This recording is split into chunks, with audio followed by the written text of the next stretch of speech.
Baik, bismillahirrahmanirrahim. Assalamualaikum warahmatullahi wabarakatuh. Jumpa lagi dengan saya di Abil Maiwa Channel.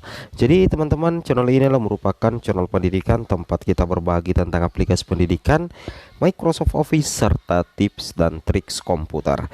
Jadi pada video kali ini Bapak Ibu ya, kembali lagi admin akan mencoba ya mengupdate ya informasi terbaru terkait dua penentu guru lulus passing rate mendapatkan penempatan setelah login di SSCASN dan data Excel versus data resmi pemerintah.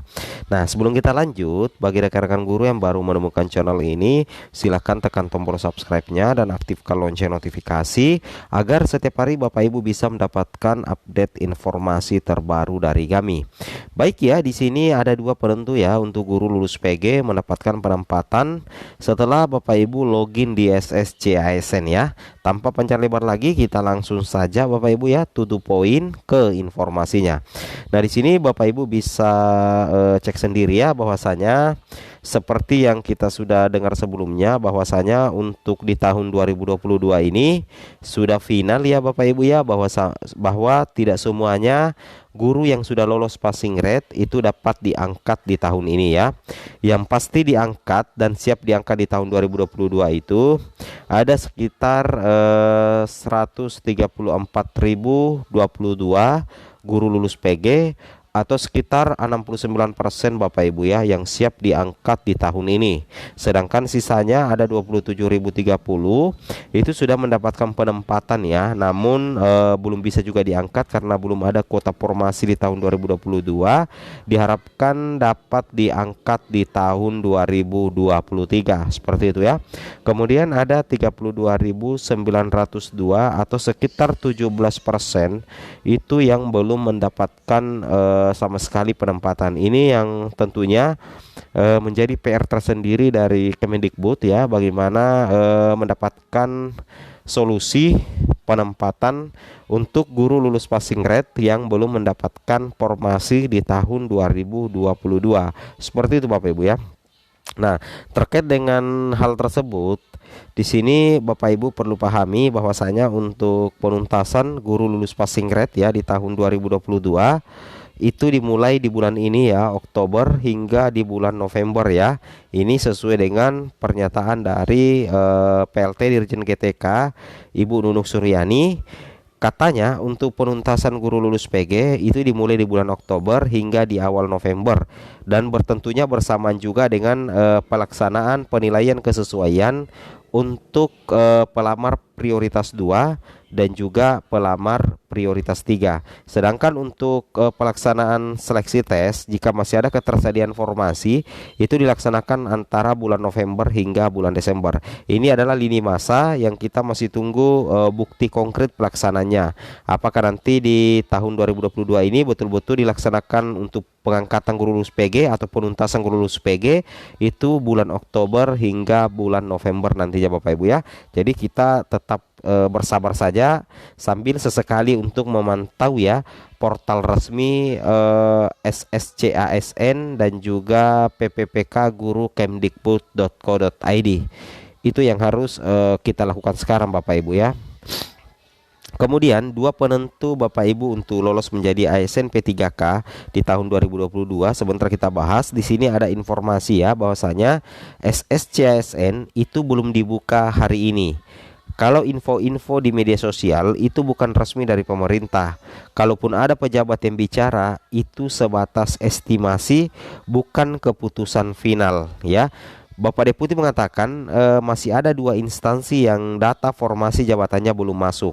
Selain itu, aturan Kemenpan RB soal P3K tenaga kesehatan nakes juga belum masuk. Nah, BKN harus menunggu itu juga. BKN lanjutnya belum bisa membuka SSCASN apabila datanya belum benar-benar clean and clear. Itu karena akan sangat besar potensi protes. Nanti kalau datanya sudah bersih, baru akan dibuka dan biasanya akan ada press conference dulu. Jadi tunggu saja sampai ada pengumuman. Nah, seperti itu Bapak Ibu ya. Jadi sudah sangat terjawab di sini apa yang menyebabkan sehingga SSCASN sampai sekarang itu belum dibuka. Itu karena penyebab pertama masih ada dua instansi yang data formasi jabatannya belum masuk ya.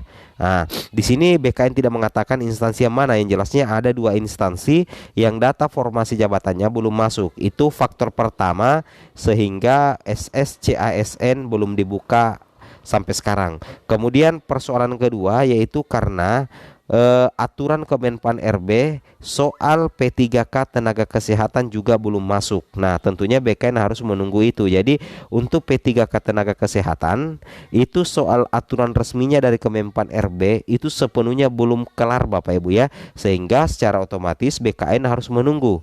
Nah, itu adalah menjadi salah satu penyebab sehingga SSCASN belum bisa dibuka oleh BKN. Kenapa? Karena BKN akan betul-betul membuka SSCASN apabila data-data itu sudah benar-benar bersih ya. Karena kalau tidak atau BKN terburu-buru untuk membuka pendaftaran di SSCASN, maka sangat besar kemungkinan menimbulkan potensi protes. Nah, seperti itu ya. Jadi intinya Bapak Ibu tunggu saja, pasti diumumkan ya, pasti diumumkan. Dan intinya kalaupun misalkan ada pejabat yang berbicara terkait SSCASN, itu baru sebatas estimasi Bapak Ibu ya. Itu baru sebatas estimasi, bukan merupakan keputusan final. Nah, itu yang sebenarnya teman-teman harus bisa cerna dengan baik, bisa pahami ya. Dan intinya yang kita butuhkan sekarang itu adalah kesabaran ya. Bapak Ibu harus sabar ya, banyak-banyak bersabar. Karena ketika kita bersabar itu akan mendatangkan hasil yang di luar dugaan ya, hasil yang baik ceritanya seperti itu. Kemudian kita lanjut lagi. Mengenai adanya postingan dari Prof Nunuk bahwa beliau mengatakan menanggapi banyaknya pertanyaan terkait kapan SSCASN dibuka, itu dikatakan oleh Prof Nunuk, kami sedang berproses ya untuk tahu update terbaru. Itu Bapak Ibu bisa cek di https guruppk.kemendikbud.co.id. Jadi Bapak Ibu yang menandakan bahwa pendaftaran di SSCASN itu dibuka di portal Kemendikbud itu adalah di bagian progres Bapak Ibu ya. Per hari ini belum ada perubahan sama sekali ya, masih mentok di bagian referensi program studi. Jadi sudah beberapa hari mentok di referensi program studi dan linearitas ya. Sama sekali belum menyentuh di ABK, integrasi sistem data, dan persiapan pendaftaran. Bapak Ibu perlu pahami yang mana itu integrasi sistem data ini berlaku untuk P1, P2, P3 dan pelamar umum. Kenapa? Integrasi sistem data itu adalah penarikan data Dapodik, verbal ijazah dan data Dukcapil yang masuk ke server SSCASN agar dapat mendeteksi bahwasanya Bapak Ibu itu adalah P1, P2, P3 dan P4. Itu yang harus Bapak Ibu pahami ya.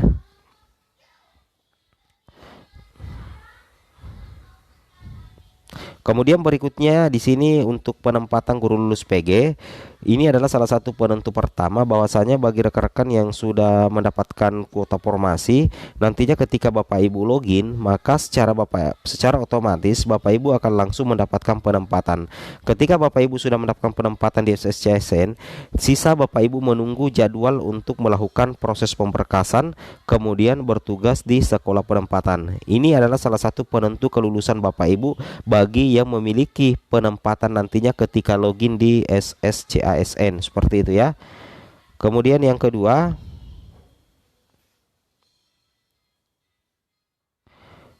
itu adalah ketika Bapak Ibu tidak mendapatkan penempatan di SSCASN, nantinya itu akan ada dua pilihan, apakah memilih setuju untuk tetap menjadi guru honorer di tempat tugas saat ini atau memilih tidak. Ketika memilih tidak, maka Bapak Ibu akan secara otomatis turun prioritas ke P2 atau P3 bahkan pelamar umum, dan potensi kelulusannya ada ketika Bapak Ibu lolos di seleksi kompetensi dan masih ada ketersediaan formasi nantinya. Nah, ini adalah salah satu jalan alternatif penentu kelulusan Bapak Ibu ketika login di SSCASN dan belum mendapatkan penempatan. Seperti itu ya. Oke, kemudian kita lanjut lagi. Nah, seperti ini alurnya untuk P1 yang turun prioritas itu akan melihat nilai yang lebih tinggi ya, akan melihat nilai tertinggi untuk mengisi penempatan di sekolah, dan tentunya ini berdasarkan hasil penilaian dari kepala sekolah, guru senior, dan tentu saja juga untuk pengawas sekolah itu menjadi salah satu penentu Bapak Ibu mendapatkan nilai lebih tinggi. Nah, contohnya di sini Bapak Ibu perhatikan saja ya. Jika pelamar C dan D memilih nilai lebih tinggi daripada pelamar A dan B, maka formasi dipindahkan ke sekolah C dan juga ke sekolah D. Jadi tidak menutup kemungkinan ada pelamar yang di sekolah induknya itu kekurangan guru tetapi tidak mendapatkan formasi, itu menjadi pemenang ketika mendapatkan nilai lebih tinggi di seleksi kesesuaian. Seperti itu ya. Itu yang harus Bapak Ibu pahami. Kemudian untuk data Excel di Kota Magelang, di sini Bapak Ibu bisa memperhatikan bahwasanya kita perhatikan untuk peluang lolos itu lebih banyak ketika kita memperhatikan data resmi dari Kemenpan RB daripada data yang ada di file Excel. Ini menandakan bahwasanya data Excel itu tidak terlalu update dan sebaiknya Bapak Ibu jadikan saja sebagai tambahan referensi. Nah, untuk jadi pedoman atau patokan itu kita menggunakan data resmi dari PAN RB, terutama terkait dengan penetapan kebutuhan formasi. Seperti itu ya. Mungkin cukup sampai di sini. Assalamualaikum warahmatullahi wabarakatuh.